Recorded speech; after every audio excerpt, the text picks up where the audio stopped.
ابو الحسن خرقانی جو تھے انہوں نے اپنا کرتا دیا ہوا تھا محمود غزنوی کو کہ جب کبھی کوئی مشکل وقت آئی تو اس کے ذریعے توسل اختیار کرنا. وہ کہتے ہیں سومناتھ پہ اتنے حملے کیے, ناکام ہو رہا تھا, تو اس نے پھر ایک دن وہ جبہ ان کا کرتا پکڑ کے اللہ کے حضور دعا کی تو فتح ہو گئی. اور رات کو بابا جی آئے تو ناراض, کہا تو نے میرے کرتے کی اتنی کم قیمت لگائی ہے, اگر تو یہ کرتا اٹھا کے یہ دعا کرتا کہ قیامت تک ہند کی سرزمین میں کوئی کافر باقی نہ رہے تو یہ سارے مسلمان ہو جاتے. اور یہ وہ واقعہ بیان کر رہے ہیں تذکرۃ الاولیاء سے.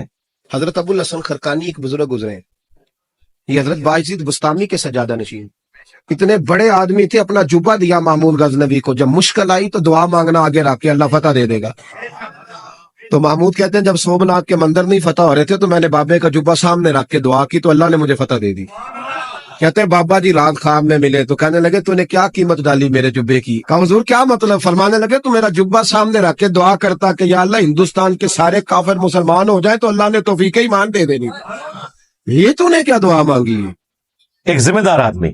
اللہ کے بندو, صحابہ کرام کے پاس تو نبی اسلام کا اپنا کرتا مبارک موجود تھا.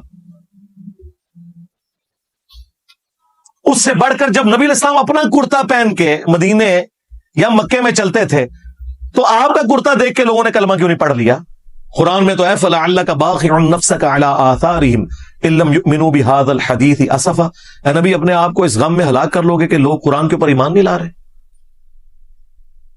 یعنی یہ بتانا چاہ رہے ہیں کہ ابو الحسن خرقانی کے کرتے کی کوئی زیادہ فضیلت ہے؟ مسلم شریف میں حدیث موجود ہے,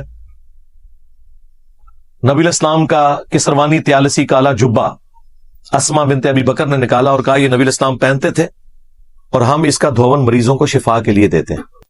یعنی وہ کرتا مبارک جو نبی الاسلام کی وفات کے بعد شفا دیتا تھا. صحابہ کرام کو یہ وہم بھی نہیں آیا کہ جنگ قادسیہ اور یرموک میں پرشینز اور رومنز کے سامنے وہ کرتا پیش کر کے وہ ساری فوج کو ہی مسلمان کر لیں. جنگ جیتنی دور کی بات بھائی, سب کو مسلمان کر لیں. یہ کہتا ہے نا جی بابے کے کرتے سے سارے مسلمان ہو جاتے ہیں, وہ بابا آگے کہہ رہا ہے. سب جعلی باتیں.